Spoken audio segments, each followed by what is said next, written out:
It was such a vision to start with. It's a wonderful carousel. It's not just a plain commissioned carousel. This one's unique because everyone put their own personalities in it. Because there are so many stories involved with the carousel and there are so many pieces of our region depicted, it's more than a 3.5-minute ride. We didn't have a carousel frame, and when we did find the carousel frame, it came from Bridgeport, Connecticut, and it had sea scenes painted on the rounding boards. It was glorious, very artistic. It had lots of places that we could put art. In fact, there are 106 pieces of original art on that carousel. We have something called rounding boards, which is what goes around the top. I don't know who had the idea. It was a wonderful idea to do the history of Kingsport on those panels. Some of it was suggestions by some of the carvers and longtime residents of the area, and looking at the whole long history up into the 50s. I did smaller sketches of everything and then enlarged them to this size. We cut out the shape, which is an odd shape of the rounding board. Once the lines were transferred over, then we had some photos to work from and then painted the whole thing. I was the local point person for artists that needed to work on their rounding boards. They would come to my studio, and if they needed any help, I would help them on it. Some professional artists, but many of them had done very little painting, and so they did this project as not only a way to participate in the carousel, but to learn. We all painted together, and people sort of helped each other with ideas for their boards. They're all done with acrylic paints, and acrylic, when it dries, turns into plastic. So it's very long-lasting, very durable. It also had clowns all around it on the inside of the carousel, and children don't like clowns anymore, they scare them. At one point we knew we were going to do platform animals, and that was great. We knew we were going to do rounding boards. That was fabulous, and it was a wonderful group of people that executed that work. But we had no idea that we would be doing birds. We talked to our local ornithologist, Rat Cross, and he came up with 24 colorful birds of our area. And different artists painted those. We had artists involved from all over. They asked me to do the birds, and I felt like I was Alice in Wonderland, just dropping through a hole. The camaraderie between the carvers, their openness with talking to the people and telling about the history and how they put things together. I wanted to give our artists a little bit more freedom to come up with their own composition, their own take on the bird, what they would be willing to do.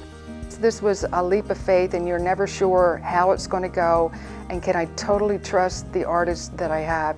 And I've got to say, everybody who started to do the actual painting on the project completed the task. Wonderful artists stepped forward, and lo and behold, we have 24 beautiful depictions of area birds that are really colorful, and you can see them in the area, but they're depicted on the carousel. Likewise, our volunteers were working on the project, and they said, these shields need something. Let's put wildflowers on there. We had no idea we'd have wildflowers and different species of butterflies on our carousel, and we do, and it was volunteer directed. What we could not have anticipated was how the volunteers directed the activity. There are so many stories in each piece of art. We had artists that painted the rounding board scenes. We had artists that did the birds. Then when they came up with artists to do butterflies, local butterflies, on the boards underneath the rounding boards.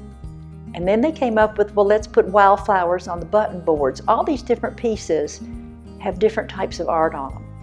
And everybody has their own style and palette, the collaboration of everyone doing their own and then seeing them all together. It's just an incredible work of art. Now the angel boards, we painted in all different nationalities so that anyone that rides the carousel, there's an angel watching over you.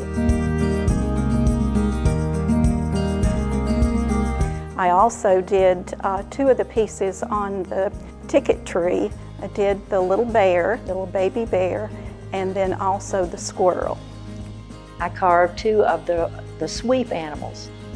Our carousel, again, is unusual in that we have sweep animals in the sweep area. There's 20 plus sweep animals. Sweeps are the rafters, and our carousel had all this wonderful space up in the rafters. And there's 23 little animals, birds, flowers up there. And the rule was you could have a sweep animal if it could crawl or fly to get up on the sweeps. I carved a little cat up there. I also have a squirrel. And after I finished the squirrel, I carved a flying pig, because I had told my husband we'd have a carousel in Kingsport when pigs flew. From there, I thought maybe we were kind of finished with the carousel. Someone came to me and said, well, you know, we need benches to sit on while people are waiting. So I gathered some artists together and we started painting the benches. So we have some beautiful benches now for people to sit on at the carousel. It's a joy for not just children. This is not a child's ride. You can't look at our carousel and look at it and say, oh, that's interesting, and walk around it. You need to spend time with it so that you can see all the different parts. It has become not only a beautiful and wonderful end result, but it's become a community core. I just want to see that it is maintained with the love and care that has gone into making it. So that way it will be maintained from now and into the future forever.